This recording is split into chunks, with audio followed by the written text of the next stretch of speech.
동상이몽이란 말 씁니다마는 자리는 같이겠지만 그 생각과 꿈이 다르다고 하는 얘기입니다.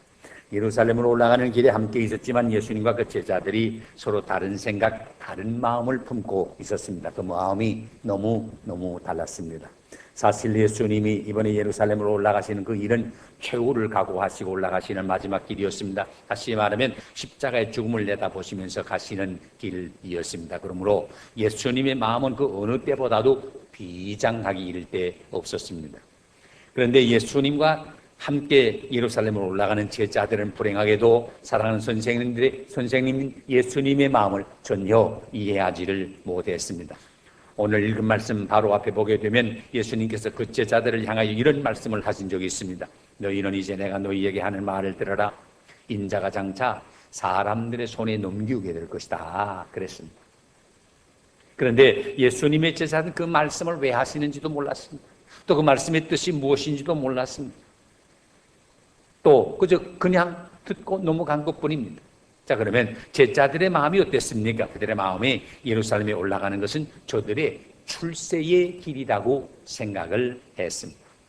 오랫동안 이스라엘 민족이 로마 속국으로 착취를 당하여 왔고 억울한 처지에 놓여 있었기 때문에 저희들의 기대와 소망은 언제 이스라엘 민족이 로마의 통치권에서부터 벗어나 자유로운 독립국가로 행세하며 살 수 있을까 하는 것이었습니다. 그런데 그동안 예수님이 행하신 일이나 국민들의 여론을 종합해 본다고 할 것이면 예수님이 이스라엘 나라를 회복하시고 왕의 자리에 오늘 앉으실 수 있는 분이라는 확신이 제자들의 마음속에 생기게 되었습니다.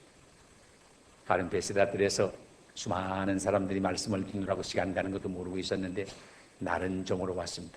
제자들을 향해서 이렇게 날이 좀 올라갔는데 저들을 저녁을 먹여야 되겠는데 너희가 뭐 가진 것좀 좀 주라. 제자들 입장은 또 난처해졌습니다. 아무것도 없는데 뭐 주긴 어떻게 주나.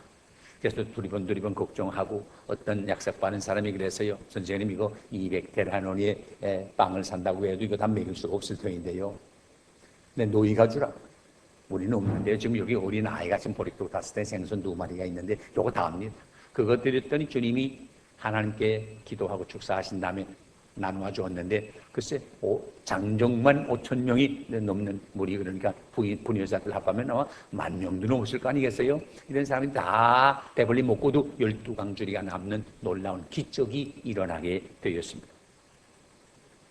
이때 누가 시킨 것도 아닌데 군중들 사이에서는 여론이 수군수군하며 돌아갔습니다. 저 사람을 왕으로 모시면 된다. 저분을 왕으로 모셔야 된다. 저분이 임금이 되면 우리나라 모든 식량 걱정이 없을 거예요. 이거 보라. 그래서 사리로 보나 여론으로 보나 이번에 6월절을 기해서 예루살렘에 예수님이 올라가게 되면 국민들이 우리 예수님이 나타날 때 어떻게 해서든지 그리스도를 억지로라도 왕으로 세우게 될 것이고 이스라엘 나라를 회복하게 될 것이고 그렇게 되면 예수님의 제자들이 새 정부의 중요한 자리에 오르게 될 게 당연하지 않습니까? 그러니까 예수님의 제자들이 이번에 예루살렘에 올라가는 것이야말로 그들의 출세의 기회라고 저들은 생각을 하게 됐습니다. 그들은 지금 오랫동안 대망하던 이스라엘 나라의 정치적인 메시아 왕국 운동이 성취된 때라고 내다보았습니다. 그렇기 때문에 예수님의 제자들은 우리나라에서 옛날에 말하자면 암행 의사 출두하기 직전에 이런 분위기, 긴장과 흥분의 분위기, 밑제방이 우리 예수님이 나타나시면 놀라운 일이 일어나게 될 거라는 상상을 할 때 어떻게 흥분이 되는지 말로 다 할 수가 없었습니다. 그러면서도 이해하기 어려운 예수님 말씀에 대한 의아심이 엉켜 있었습니다. 내가 이제 올라가면 사람들의 손에 넘기게 될 것이다. 그 말이 무슨 말일까? 이게 뭐 어떻게 넘기고 가나? 또 무슨 말씀을 그렇게 하셨습니까? 묻고 싶지만은 분위기가 예수님에게 감히 그걸 무슨 말씀이냐고 물을 만한 형편도 되지를 못했습니다. 예수님은 하나님께서 자신을 이 땅에 보내신 사명을 다하기 위해서 다시 말해서 죄악된 세상에서 죽을 수밖에 없는 우리 인간들을 구원하시려는 마음으로 가슴 터지는 것 같은 걸 느끼고 있었습니다. 그러나 예수님의 제자들은 정치적인 혁명과 자기들의 세속적인 출세 때문에 기대한 마음으로 설레고 있었습니다. 그래서 그들은 예루살렘에 올라가는 노상에서 누가 이제 올라가서 우리 선생님이 왕이 된다면 누가 어느 자리를 차지하고 나는 무슨 자리를 차지하나 너는 무슨 자리를 차지할 것이냐 서로 이것 때문에 신경을 아주 날카롭게 쓰고 있었습니다. 버그더니는 이 대목을 설명하면서 예수님이 베드로와 야고보와 요한을만 데리고 변화산에 갔었기 때문에 다른 제자들에게는 시기하는 마음이 생기게 되고 거기서 무슨 특별한 비밀 회담이나 이미 결정하고 지목한 것이 있는 것 같기 때문에 논쟁을 했을 것이라고 말하기도 합니다. 어떻든 예수님의 제자들 사이에는 우리 가운데 누가 높은 자리를 차지할 것이냐 하는 것 때문에 신경전이 벌어지고 있었습니다. 물론 제자들의 생각과 입장을 우리가 이해할 수는 있습니다. 그 당시 잘못된 정치제도, 타락한 사회, 비양심적인 지도자들에 대해서 분개하고 단식한 나머지 어떻게 하든지 이것을 바로 잡혀 새로운 세상을 만들어 보겠다고 하는 선량한 동기에서 시작된 것만은 사실입니다. 그러나 그러면서도 그들의 마음 깊은 곳에는 세상적인 출세욕, 세상적인 명예욕, 세상적인 지위욕, 세상적인 소유욕 같은 것들이 도사리고 있던 것도 틀림이 없는 사실입니다. 그들도 역시 세속의 무리요 범죄한 아담의 성품을 소유한 사람들에 불과했습니다. 여러분, 정치를 하는 것이 주님의 제자로서 못마땅하다 하는 말은 절대로 아닙니다. 그러나 그 마음속에 십자가를 각오하고 예루살렘으로 올라가시는 예수님의 마음을 생각지도 아니하고 자기의 출세나 자기의 지위나 자기의 명예나 자기의 소유에 대한 욕망이 앞서게 될 때 그 정치인은 곧 사기요, 강탈이요, 횡포가 될 수밖에 없습니다. 오늘 우리가 가는 길은 어떻습니까? 우리 예수님은 아무도 이해해주는 이유 없이 외로이 십자가를 향해서 순환의 길을 걸으십니다. 그런데 우리는 예수님을 따르는 제자들이라고 말하면서 십자가와는 아무런 상관없이 길을 걷고 있지는 않습니다. 희생과 고난은 상관없이 나는 영예만 차지하려고 그러지는 않습니까? 내 욕심만 채우려고 그러지는 않습니까? 얼마 전에 한국의 경주의 지역 목사님들이 모였는데 좀 얘기해달라고 그래서 목사 세미나 하는 데를 참여했댔습니다. 강의를 다 끝나고 나니까 목사님, 우리 주변 교회에서는 참 이상한 찬송을 부르는 데가 있는데 무슨 찬송을 부르게요? 그랬더니 찬송가 355장에 보면 푸른바다 하나 선임은 어디든지 가오리다. 그리고 존귀 영광 모든 것에 주님 홀로 받으시고 멸시천대 십자가는 내가 지고 가오리다 하는 찬송가가 있는데 이분들은 이걸 바꿨어요. 어떻게 바꿨는데요? 멸시천대 십자가를 주님 대신 지셨으니 존귀 영광 모든 권세 내가 받으오리다. 이렇게 찬송을 바꿔서 부르면 이거 어떻게 된 겁니까? 여러분, 우리가 그 찬송을 부르든 말든 간에 우리가 그런 자세를 가지고 사는 분 없습니까?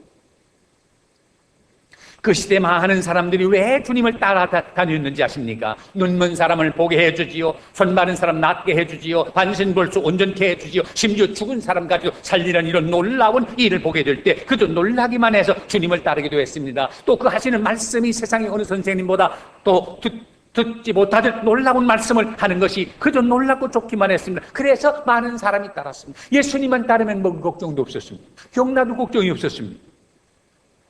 예수님이 너무 피곤해서 좀 쉬려 했지만은 그것을 어떻게 알고 예수님이 가시기 전에 먼저 거기에 사람들이 가 있었기 때문에 사실 예수님은 쉴 시간조차도 없지 않았습니까?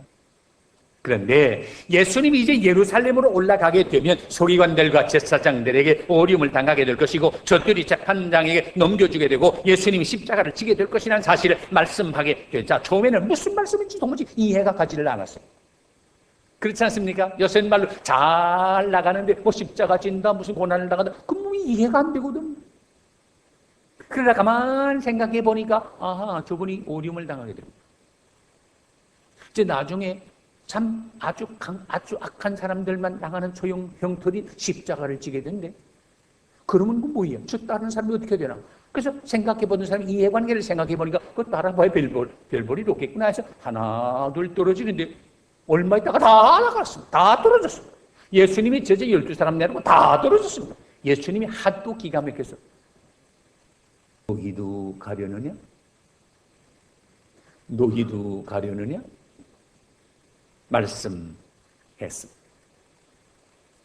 인자가 올 때에 믿는 자를 찾아보겠느냐 하는 말씀이 바로 그 말씀입니다. 예수 믿으면 세상적인 것으로 얻는 것으로 생각을 했는데 그게 아니라는 생각을 하니까 아무 별 볼 일 없으니까 다 떠나게 됐단 말입니다. 오늘 한국에 예수 믿는 사람이 얼마나 많습니까? 감사한 일입니다.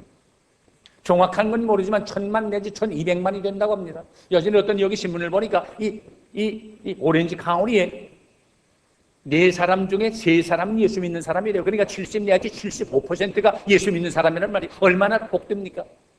이 캘리포니아주의 수백 나라의 사람들이 다 와 사는데 우리 한국 민족만큼 예수 믿는 사람이 많은 민족이 어디 있습니까? 얼마나 복입니까? 그런데 왜 예수 믿습니까? 예수 믿으면 수양이 되니까. 예수 믿으면 교양미가 있어 보인다고. 부인들 예수 믿으면 나쁜 데 안 간다고.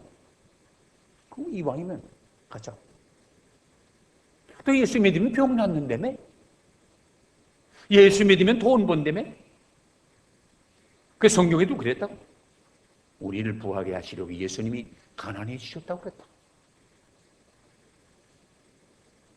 예수 믿으면 출세한다니까 다른 분은 안 계십니까? 이게 물론 나쁜 건 아닙니다. 그러나 그것이 전부라고 할 것이면 위험하기 짝이 없습니다. 왜요? 십자가를 지라고 하면 다 달아나 볼 것이기 때문입니다. 지금도요, 저 터키 같은데 지난주에 제가 몽고에서 선교사로서 말씀했습니다만 터키에 가면 예수 믿는다는 것만 알면 직장에서 쫓겨납니다. 자, 여러분, 내가 예수 믿는 것 때문에 직장에서 쫓겨나고 가정에서 쫓겨나고 하는 이런 불이익을 당한다고 해도 나는 예수를 믿겠습니다 라고 나설 뿐이 얼마나 됩니까? 글쎄, 그러면 생각해 봐야 되겠는데.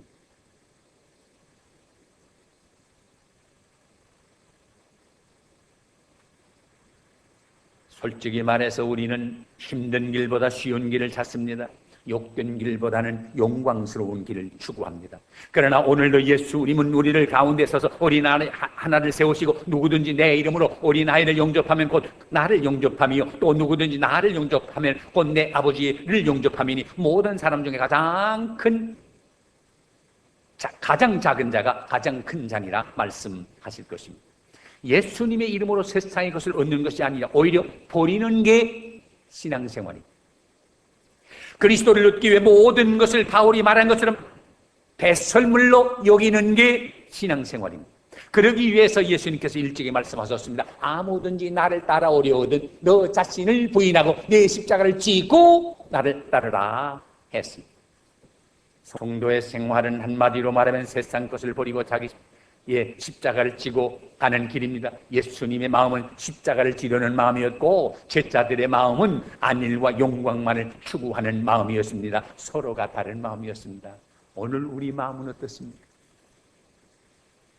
둘째로 요한을 중심해서 일어난 사건인데 사도 요한은 그가 오순절 때 성령으로 충만한 함을 받아 거듭나기 전에는 당파심이 아주 강한 성품의 소유자였습니다.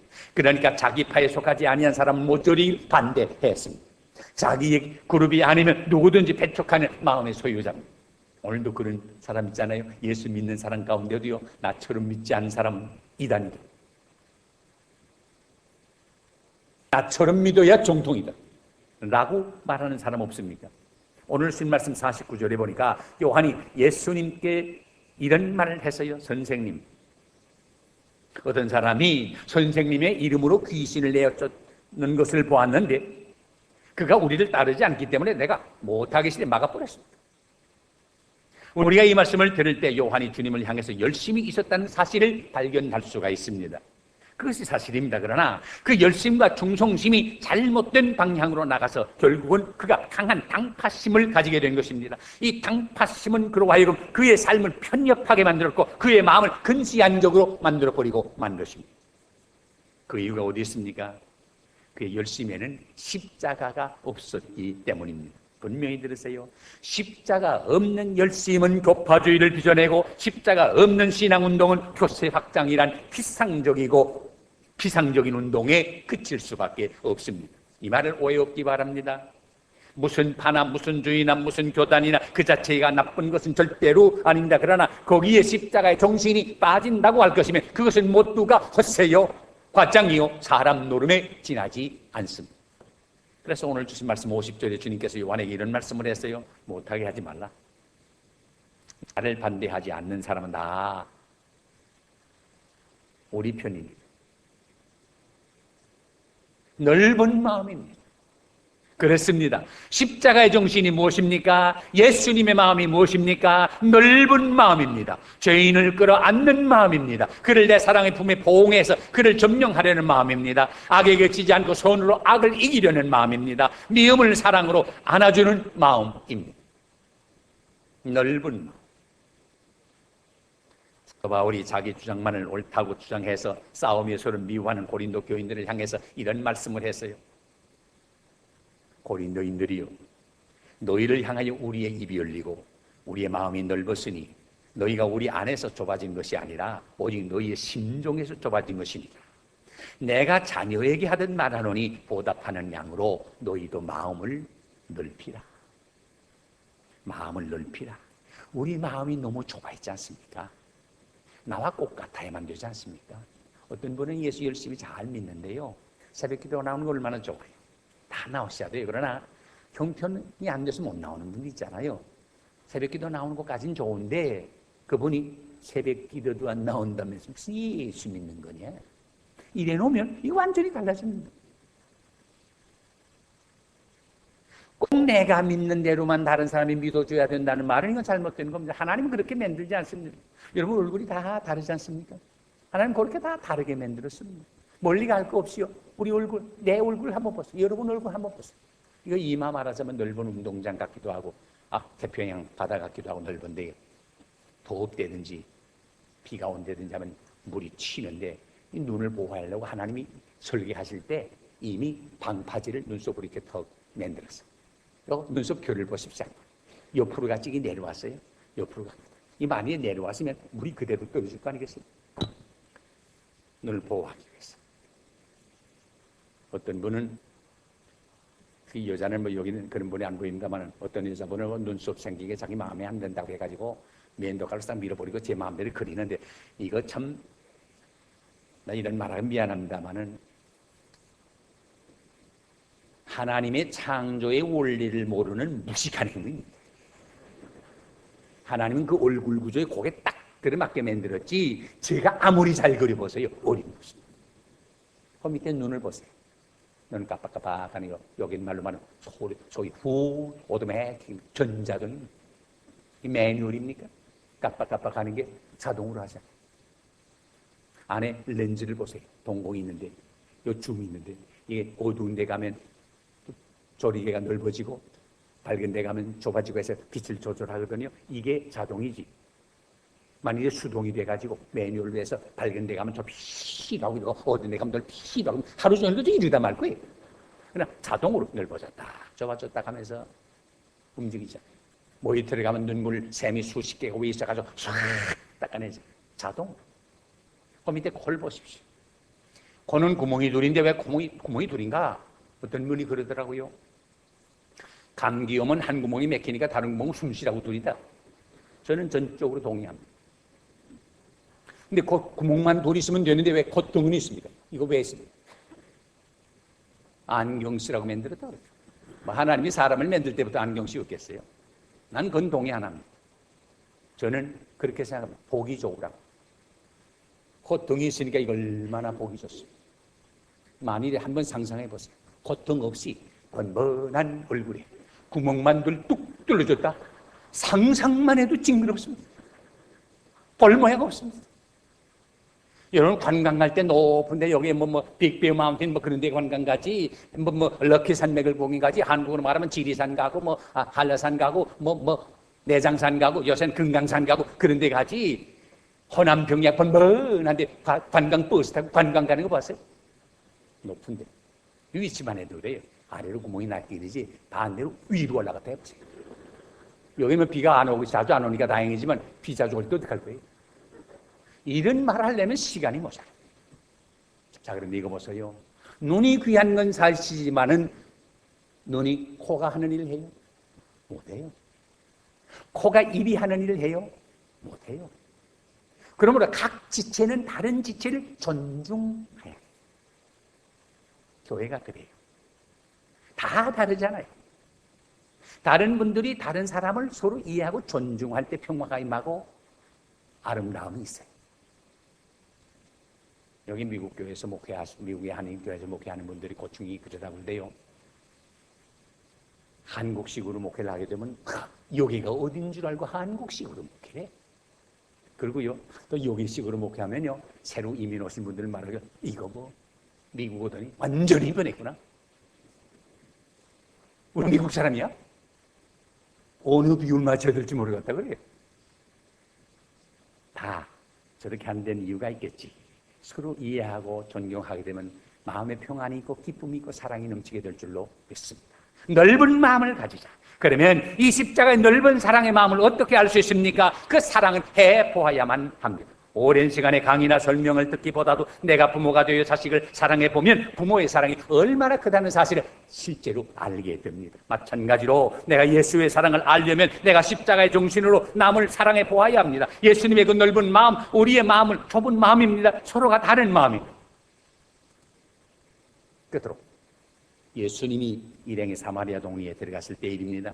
예수님은 예루살렘으로 가시려고 마음을 정하신 다음에 사람들을 앞서 보냈습니다. 그러나 예수님이 예루살렘으로 가시는 중이란 말씀을 듣고 사마리아 사람들이 용접질 않았습니다. 하루 종일 좀 쉬어야 되겠는데 그럴 수밖에 없는 게 여러분 아시는 대로 유대 사람하고 사마리아 사람하고 이랬죠. 더구나 유대 사람이 사마리아 사람을 깔보기를 듯 사람 같지도 않은 것들, 개새끼 같은 것들. 그러니 사마리아 사람은 사마리아 사람대로 어떤 생각은 저희는 뭐냐? 너희는 우리 형편 되면 안 그렇게 될 줄 아냐? 별거 있냐? 그런 감정이 있는데 유대 사람들이 하루 종일 신세지가 되니까 사람으로 여기지 않을 때는 언제부터 신세지겠다고 그래? 어림도 없다. 한마디로 거절해버렸습니다. 이 보고를 듣고 있던 야고보와 요한이 선생님 저 그냥 놔둬요. 선생님은 능력 많지 않습니까? 오늘 본문에 말해서 하늘에서 그저 불을 내서 그저 몽땅 살아버립시다. 그때부터 얻은 별명이 있죠. 보아노게. 우려의 아들이. 오래 치면 뭘 떨어져요? 벼락 떨어져요. 이런 성품을 소유했던 거예요. 이 말이 십자가를 지시기 위해서 비장한 각오를 하시고 예루살렘으로 올라가시는 예수님의 일행 중에서 나왔습니다. 사실 예수님께서 예루살렘으로 가시는데 사마리아 경례를 통과하신다는 것 자체가 보통 일은 아니었습니다. 예수님은 족대시 하는 걸 아시면서 사마리아 사람들에게 먼저 손을 내미셨습니다. 주님은 언제나 원수된 사람에게라도 그에게 먼저 화해의 손을 내미십니다. 이때 예수님의 호의의 손길이 거절당했을 뿐만 아니라 진교의 손길이 일축을 당하고 말았습니다. 그러니 얼른 생각하면 야고보와 요한의 분도 우리가 이해할 수가 있습니다. 그러나 여기서 용서하는 마음은 발견할 수가 없습니다. 사랑하는 여러분, 우리는 반드시 다른 사람에게 대한 무관심이 아니라 사랑으로 관용해야 합니다. 물론 우리가 다 아량이 있는 편을 못 됩니다. 그러나 다른 사람을 어떻게 되나라고 비판의 눈으로 볼 것이 아니라 사랑의 눈으로 보아야 합니다. 오늘 우리는 예루살렘을 향해 가시는 예수님의 마음, 제자들의 마음이 서로 다른 것처럼 예수님의 마음과 우리의 마음이 서로 다를 때가 있는 사실을 깨닫고 모든 일을 쉽게 생각하기 전에 잠깐 서서 예수님의 마음은 어떤가? 나는 어떻게 생각해야 되나? 라고 생각해야 될 것입니다.